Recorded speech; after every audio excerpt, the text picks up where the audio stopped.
किसी ने क्या खूब कहा है कि इंसान को जोश में होश नहीं खोना चाहिए। दरभंगा के कार्यपालक अभियंता ने यही गलती करी। जब निगरानी विभाग ने उनको पकड़ा और थाने में ले गए तब एक बयान दिया था और कहा था कि हमने अगर जुबान खोला तो पटना में विस्फोट होगा। उसके बाद थानेदार डर के छोड़ देते हैं।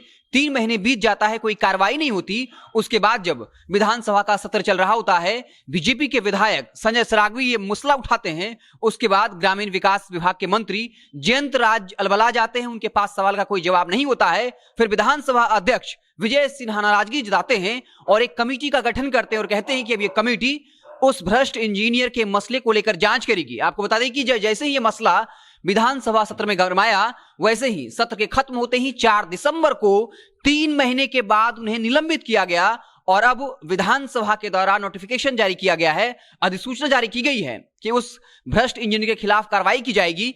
एक कमेटी का गठन किया गया है जिसमें बीजेपी, जेडीयू, आरजेडी के कई नेता इस कमेटी में शामिल हैं और इसके जो सभापति इस कमेटी के बनाए गए हैं, बीजेपी कोटे से पूर्व मंत्री नीतीश मिश्रा जो इस वक्त बीजेपी के विधायक हैं। इसके अलावा आरजेडी से अवध बिहारी चौधरी, जेडीयू से राजकुमार सिंह जो मटिहानी से विधायक हैं, जो कभी लोजपा के टिकट पर चुनाव जीते थे लेकिन फिर जेडीयू में शामिल हो गए। बीजेपी के विधायक संजय सरागवी हैं।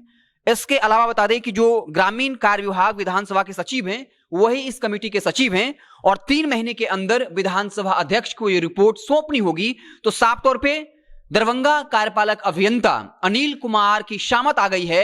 अब उन पर कार्रवाई होना तय है। निलंबन तो हो ही गया है और इसकी प्रबल संभावना है कि वो अब जेल भी जा सकते हैं। आपको बता दें कि इसको लेकर जयंत राज को काफी फजीहत झेलनी पड़ी थी। उनके पास इस सवाल का कोई जवाब नहीं था कि जिसके पास से 67 लाख रुपया कैश बरामद होता है, करोड़ों की चल अचल संपत्ति बरामद होती है, उसके बाद भी 3 महीने के बाद कोई कार्रवाई क्यों नहीं होती?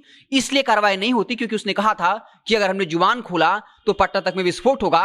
और इसलिए ग्रामीण विभाग के मंत्री जयंत राज भी कटघरे में खड़ा हो गए थे कि क्या जयंत राज की मिलीभगत उस इंजीनियर से है? आखिर उस इंजीनियर का मनोबल, आत्मबल इतना बढ़ा हुआ कैसे है? लगातार नीतीश सरकार करप्शन को लेकर घिरती रही है। आपको बता दें कि बालू के ठेके को अगर देखें तो जिस इंजीनियर पर निगरानी विभाग ने छापा मारा था, यह कहा था कि उन्हें बर्खास्त किया जाए, निलंबन किया जाए, लेकिन हमने आपको एक खबर में बताया था कि कैसे वही उसी अधिकारी के हस्ताक्षर के बाद इस वक्त भी बालू ठेकेदारों को टेंडर दिया जा रहा है। यानी निगरानी विभाग की छापे पड़ती हैं, अखबारों की सुर्खियां बनती है, राष्ट्रीय मीडिया में चर्चा का विषय बनता है, लेकिन मामला के ठंडा होते ही उसी अधिकारियों को फिर से काम पर लगा दिया जाता है।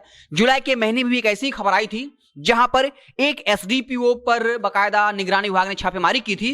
वो जहां जहां पोस्टिंग हुए हैं वहां घालमेल किया, करप्शन के आरोप लगे, लेकिन फिर से उन्हें बालू की रखवाली के लिए नियुक्त कर दिया गया, यानी बिल्ली को दूध संभालने का जिम्मा दे दिया गया। तो साफ तौर पे लगातार ऐसी खबरें आती रहती हैं कि निगरानी विभाग के छापे तो पड़ते हैं, सुर्खियां बनती हैं, मीडिया में चलती है, लेकिन उसके बाद फिर से उस जो अधिकारी को कोई बड़ी जिम्मेवारी दे दी जाती है। हमने करप्शन के मसले को लेकर एक और घटना का जिक्र किया था जहां एक ठेकेदार को विधानसभा मधेपुरा में चुनाव संपन्न कराने की जिम्मेवारी दी जाती है और वो 10 से 15 करोड़ का घोटाला करता है। मीडिया में ये बातें आती हैं और उसके बाद जब इस वक्त पंचायत चुनाव चल रहा है, एक बार फिर से उसी ठेकेदार को टेंडर दे दिया गया और खबर फिर ये है कि उसकी हिमाकत देखिए, हिम्मत देखिए, कॉन्फिडेंस देखिए कि फिर से वो 5 से 6 करोड़ का घोटाला कर चुका है। तो साफ तौर पे नीतीश कुमार जो कहते हैं कि वो करप्शन से कॉम्प्रोमाइज नहीं करते, लेकिन ऐसी खबरें आती रहती हैं जिस अधिकारी पर निगरानी विभाग छापेमारी करती है और कहती है कि उसे निलंबित किया जाना चाहिए, लेकिन उसी अधिकारी को कोई बड़ी जिम्मेवारी दे दी जाती है। तो अनिल कुमार जिन्होंने जोश में होश खोया और ये बयान दे दिया था कि अगर हमने जुबान खोला तो पटना में विस्फोट होगा, अब उसको लेकर विधानसभा की तरफ से नोटिफिकेशन जारी कर दिया गया है। एक कमेटी गठित की गई है और इसमें अलग अलग दल के नेता हैं और 3 महीने के अंदर उन्हें विधानसभा अध्यक्ष को ये रिपोर्ट देनी होगी। विधानसभा अध्यक्ष ने साफ तौर पे कहा भी था कि अगर हमारे पास प्रमाण आता है, एविडेंस आता है, तो हर किसी पर कार्रवाई होगी, किसी को भी नहीं बख्शा जाएगा। तो अब देखने वाली बात होगी कि अनिल कुमार का निलंबन तो हुआ है, लेकिन 3 महीने के बाद जब रिपोर्ट आएगी, क्योंकि सभी अलग अलग दल के नेता हैं, तो क्या निष्पक्ष जांच रिपोर्ट सामने आएगी? क्या इंजीनियर पर कार्रवाई होगी? क्या वो जेल जाएंगे? क्या सिर्फ अनिल कुमार जेल जाएंगे? या वो जिस लोगों के कॉन्फिडेंस की वजह से बोल रहे थे कि हम जुबान खोलेंगे तो विस्फोट होगा, तो क्या कोई और बड़े अधिकारी या सफेदपोश नेता वो गिरफ्त में आएंगे, हालांकि इसकी संभावना कम है, लेकिन देखने वाली बात होगी कि 3 महीने के अंदर जब ये कमेटी विधानसभा अध्यक्ष को रिपोर्ट सौंपेगी तो उसमें क्या कुछ आता है, अनिल कुमार जेल भेजे जाएंगे या नहीं, या उनके साथ कोई और बड़े अधिकारी या सफेदपोश नेता जो है उसमें शामिल पाया जाएगा। हमारी नजर बनी रहेंगी। आप देखते रहें जनता जंक्शन। बहुत बहुत धन्यवाद।